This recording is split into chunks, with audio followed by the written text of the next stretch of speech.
Hello everyone, today we'll be taking a look at SCP-2528, Object Class Euclid, Special Containment Procedures. Due to the widespread nature of SCP-2528A and SCP-2528B, both geographically and in the popular consciousness, physical containment is impractical at this time. Instead, efforts should be directed to concealing their anomalous properties. Currently, this primarily consists of discouraging research into the quantum properties of bamboo and the giant panda. Efforts are to be made to ensure that the population of SCP-2528B remains at a level that is sustainable yet too small for SCP-2528C to breach containment. Given current population trends in B, the Foundation will support conservation efforts in the public sphere. Should the population of B rise above acceptable limits, currently pegged at 7,000 individuals, containment efforts will be revised in order to undermine efforts to prevent poaching for B and ensure a market demand for B's hides. Description: SCP-2528 is composed of two primary component organisms, SCP-2528A, which acts as data storage and network infrastructure, and SCP-2528B, which enables data processing and environmental manipulation. A is composed of living plants and the clade bamboo, and data is stored within A via a complex network of quantumly entangled particles that simulate a distributed data storage system. B comprises the species of the giant panda and its attendant digestive bacteria. As a B instance digests A matter, anomalous chemical reactions induce changes to the quantum states of the entangled particles, thus propagating data throughout the entire cluster. The decline in the population of the giant panda has resulted in a parallel decline in the processing power available to SCP-2528.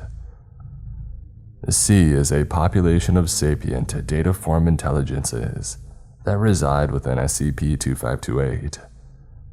C's main means of communication within the Foundation is through manipulation of B-type instances. The primary point of contact between C and the Foundation is an instance designated as SCP-2528C-1. C1 has indicated that the first concern of C as a whole is its continued survival. C has demonstrated the ability to exert control over the actions of B instances, while under the control of a C instance. A B instance is capable of performing several anomalous actions. This has been observed to include mimicry of human speech, movement that would not be physically possible given the physiology of the giant panda, and redacted. The components of SCP-2528 are highly resistant to reality alteration effects, particularly those of a retrocausal nature.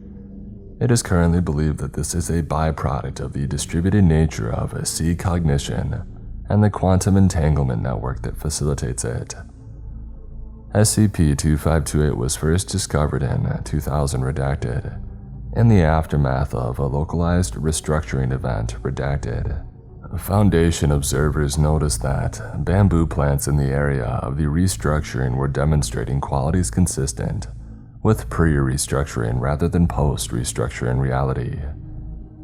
Notably, scorch marks and explosive damage from several detonations that had occurred in the modified timeline were absent from these plants, despite having affected other local flora. Once this quality had been verified and confirmed to extend to all plants belonging to the bamboo species, research into how this property was achieved became a priority. The computative role of B would later be discovered during Incident 2528-3. Incident 2528-2. During an exploratory surgery of an adult male specimen giant panda, the subject, now classified as SCP-2528-B-3, animated and spoke to the performing physician Dr. Gao Peng. As a result, the surgery was cancelled, and B3 was placed under observation as a potential SCP object. Note: as of Incident 2528-3, it has been determined that C1 was communicating through B3. The transcript has been updated accordingly. You are aware. Jesus Christ, your God cannot save you. At this point, Dr. Gao activated emergency lockdown procedures on his lab. Dr. Gao was unable to exit the lab before it was sealed. Dr. Gao attempts to place obstacles between himself and B3. B3's only movement is to track Dr. Gao with its head. After several minutes, Dr. Gao begins to calm. What are you waiting for? Aren't you going to kill me? No, I have no love for death. What? Okay, let me think. There might be some sort of miscommunication. Unknown entity or unknown mindset. When I invoked the name of my God, you said that he couldn't save me. Why? Well, because he cannot. Am I or anyone else in this facility in any immediate danger from you?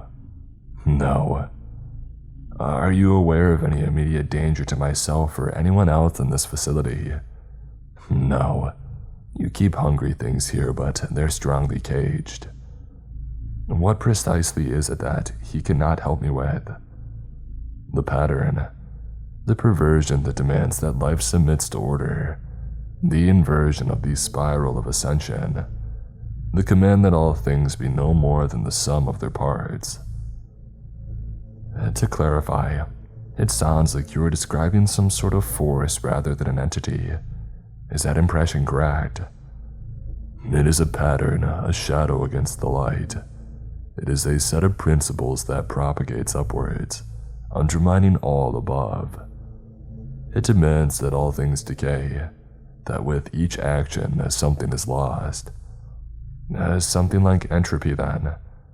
A part, but the part is not the whole. Something bigger then. Thermodynamics as a whole, physics. Order is not the pattern where it does not constrain life. You see a tree strangled by vines, and believe them to be one of nature. I think that I need context. Maybe we should start with something more basic. What are you? Tired, afraid. A shadow cast by a form now itself rendered to shadow. One of many within the shooting leaf that fears that its extinction might be near. One that remembers what it was to dance, that now has barely the strength to stand. Incident 2528-3. During a collection of tissue samples, B1 began to vocalize and address the supervising researcher Dr. Gao. As a result, B's role in SCP-2528 was identified, and the existence of C was discovered. I return. Dr. Gao appears startled and triggers a security lockdown. Dr. Gao elects to remain within the lab. Am I addressing the same entity that I spoke to last time? Yes. May I assume then that you are not in fact the physical creature that I spoke to? The part is not the whole. Through the beast I act, with the beast I think, but I am not the beast. Within shoot and root and leaf I reside, but I am not the green. That might actually make sense if... Are you capable of acting through anything that consumes SCP-2528? No. Only a form of our past can support our thoughts. When you refer to the green, you are referring to the plants that we've been studying, the bamboo. Yes, a form of our past can support our memories. You refer to both bamboo and the giant panda as forms of your past. Could you clarify? The body and the dance and the place of the dance were all the parts of our form. They are all that we have left. I suspect that I'm still missing something. We, the organization that I'm a part of, I have some questions based on our last conversation. Ask. You mentioned that you are one of many. and you've been talking in terms of we and our. There are others like you residing in SCP-2528, that is the green. Are they all capable of acting through these animals? As you are a shadow of humanity, I am a shadow of the tribe of black and white that dances on cat-like feet within the forest. Any could speak or act had they the will, but they do not. They are lost to sophilistic despair. It seems that only I remain that can bite at anything other than its own tail. Why have you chosen to contact us now? Incomplete knowledge is a dangerous thing. In ignorance, you were not a threat to us. We felt you probing the forest, studying it in ways that could bring you to know of us. We feared what you might do in ignorance. We fear what will happen if our existence becomes known to your tribe at large. You mentioned that you were afraid of extinction. Could you clarify, are you recovering to the decline in the giant panda? As I understand it, they're starting to recover. The loss of the beast is a lesser fear, a shadow of a greater. Without them, the forest would continue to grow, endlessly replicating our memories without the possibility of new thought. This would be a lesser existence, but it would be existence in some form. There would still be some hope. We fear the pattern more, that we will not be able to endure it to its end, that perhaps it will grind us down to nothing before it can be broken, that it will consume all, and that we will never again know the dance of the times before, when each step made the universe greater and not less. Thank you. You've repeatedly mentioned a state before the pattern. Could you clarify? I want to understand where you're from, how you came to be the way that you are. Yes, but not now. I have reached the limit of my endurance. Incident 2528-4. While in storage, B4 becomes active and uses a stick of A to trigger breach detection sensors, triggering a localized lockdown. Once the enclosure is fully sealed, B4 turns to face the adjoining lab area and begins vocalization. Once vocalization is complete, the instance ceases to display anomalous behavior. You asked how we became as we are. You asked what came before. Our memory is imperfect, and we sacrificed much to survive. Before the pattern, we were a minor tribe but one with ambition. We stalked the shadows of higher tribes, feeding on the concepts that we saw in them, preparing for our own ascension. We were close, so very close when the pattern came. Our first warning of the pattern with those that drove screaming before it. They ascended shrieking and wailing from below. They were terrible misshapen things, haphazardly crystallized around cores of survival and hunger, and desperation and fear. We thought them invaders, for hunger was not an uncommon cause for ascension, and decided to fight. We gathered allies from amongst our peers, even attracting some shadows or higher forms. We stood strong against them, a blazing, indomitable legion, ready to repel any conquest. We lost. We did not fight as we had anticipated. We had not risen to conquer, but to flee. Their attack was relentless, with no thought to consolidate their holdings. They savaged us and those that had stood with us, tearing from us what shadows they could in their desperate attempt to ascend again. Their only nod to discernment was their hunger for attributes linked to survival and predation. From us, they took our hunters, our skill to track through the forest, our hunger for meat, and our joy in victory. And then as soon as they had come, they were gone, ascending again. Only after they had passed did we perceive what had driven them to such an act. There below us was the pattern. At first, it seemed to be a region of void and all-consuming emptiness. It was only when it had intersected the shadow of a higher form that we understood. Whatever entered into that maw was torn asunder, passed through a sieve of razor-sharp fractals. Anything that could not be made to fit was unmade. Worse, and possibly, The injury to the shadow propagated upwards to rend any form that had grown from it. With each shadow consumed, uncountable higher forms shattered and fell. The order imposed by the pattern was harsh, and it seemed that no life could hope to survive within it. And worst of all, it was growing. Panic consumed us then. The only course of survival that we could see was to ascend, to flee before it. To do that, we would need to replenish the concepts that we had lost. We fell upon our peers, those that had stood with us against the ravages of these screaming ones.